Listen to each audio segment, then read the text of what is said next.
Obama got elected and how he got elected should show you that if you, and I don't know if you all believe in this room, but if you believe in freedom, limited government, and individual responsibility, if you believe in those three things, concepts, principles, individual freedom, limited government, and individual responsibility, if you believe in those three things, you're losing. Oh, believe me, we are losing. I didn't need this election to tell me that. So, the election was just another step down the road of the new America winning. And it's winning. You know, Romney said a lot of things awkwardly. Come on, there are a couple chairs up here. He talked about the 47%, the makers versus the takers, all that stuff. But, you know, and the media jumped on him. Because, oh, by the way, I was going to say, you know, since I'm not running again, I can say whatever I want. Yeah, when's that ever stopped me?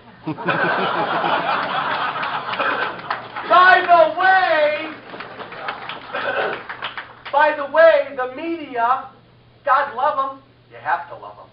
God love them. They believe in this new America. They just get all fuzzy inside when they look at Barack Obama. They believe in this. It's another problem.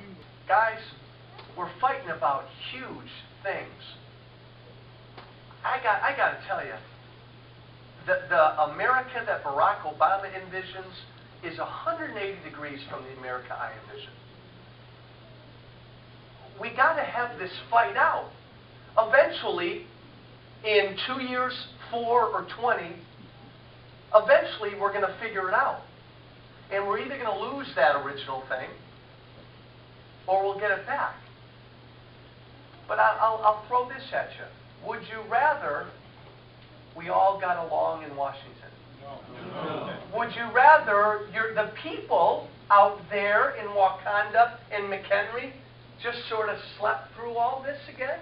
No. No. I'm glad we're fighting. It's about time we're fighting. We began this fight about 3 years ago. It's going to take a while. Be patient and be engaged. Eventually, we've got to work it out. But we're fighting about big stuff. That's not gonna change overnight. And again, if you need any further reminder that this president isn't serious, he sends little Timmy Geithner. He sends little Timmy Geithner over to see Boehner and McConnell, and that's exactly right. Here's our offer. 1.6 trillion in new revenue, no spending cuts, and oh, by the way, we have two other things we're going to ask for. A 50 more billion in stimulus spending, and from now on, we're in charge of the debt ceiling. Yeah. Isn't that encouraging to say? So, yeah, so he's not serious. Republicans have to have the courage to be the other side. And folks, maybe not everybody in this room, you have to have the courage to back it up.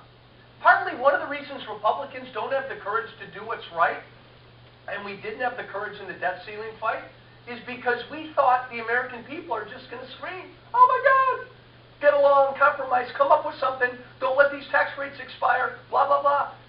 Republicans are afraid that if they lay down their marker, there's not going to be anybody behind them. And in their defense, you saw it in this election. There are a lot of Americans who believe in this new America, folks. Remember what we said a half hour ago? Freedom, we're losing. I'll be really quick with this, and then I'll go over there. Is that Nebraska? Huh? Okay. Notre Dame. We're going to have to live with this the next 5 years, and I'm a Catholic kid. Probably the most poignant memory I've got in my 3.5 years running and being a member of Congress is the following. When I was running against Melissa Bean, a month or two before I got elected, I did a town hall. At the end of the town hall, an older woman started to approach me, and she looked upset. And as she got closer to me, she was short, taller than Timmy Geithner.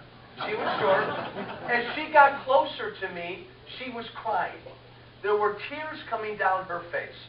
And she marched right up to me. She took her finger and she pointed it in my chest. I wasn't a congressman yet, so I was just a candidate. And she said, "Mr. Walsh," by now she's sobbing. "Mr. Walsh, I've figured it out. The problem in this country is there are too many people in the wagon and not enough people pulling the wagon." And she openly sobbed. And I reached down, I kissed her on the top of the head, and I said, "You nailed it." Not to denigrate the people in the wagon, but I will denigrate the politicians that put them there, Republican and Democrat. That's what...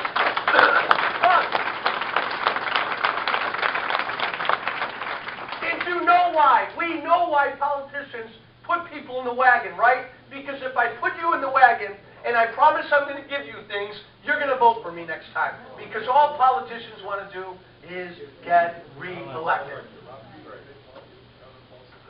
That's it, guys. That's it.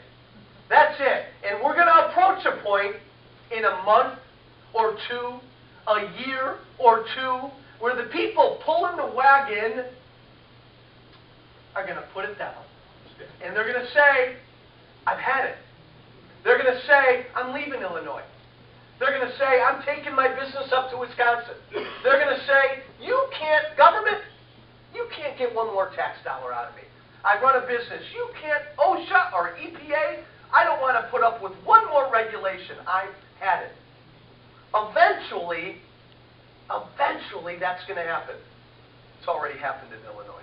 Now, you can be a politician, just ignore that stuff. That's fine. And not scare any voters. Don't touch my Medicare. Don't touch my Social Security. If we don't touch them, they're going to disappear. So we have to somehow reform them. And somehow, we got to get to an America where we have a government, a good, decent government, that takes care of the truly needy. But in my America, because you're keeping a lot more of the money you make, when you retire, save for your own retirement. We somehow got to move toward that America. That may not win me a lot of votes. That may never win me another election. But somehow we got to get to that America. Or you're going to be in an America where everybody is on Medicaid. Everybody is on government-run health care. If that's what you want, go there. Yes, sir. Easy would be to be a Democrat for one day. You walk around and all you do is give people things. Every day is Christmas or Halloween. How easy is that? And in fairness, my friend, that's an easy message to sell. We have a harder message to sell. It's like Duckworth was doing going a lousy job of it. Well, I know. I don't disagree. I know it's hard. I campaigned last year, and I said, "Vote for Joe Walsh, and I won't give you a darn thing." That's what I said. I'm going to go there, and I'm going to try to limit what that place takes from you. You keep more of your own stuff. Godspeed. Go live a good life. Put that on a bumper sticker. What happened at Benghazi, what we knew before Benghazi, what we didn't do during Benghazi, and what we put out after Benghazi is a scandal. And Congress has not done their job at all investigating it. Her question was, Speaker Boehner moved 4 conservatives off of committees because of how they voted the last year or two. I was on the floor last week, and I had a colleague come up to me, and they were all laughing. They just said, "Dang, Walsh, if you'd have gotten re-elected, you'd be the first member of Congress who wouldn't have gotten any committee assignment." It's wrong. Leadership shouldn't have done that. And I'm hearing a lot in the conservative world that people are upset with it. They were good guys who were taken off of very good committees and put on committees they didn't want to be on.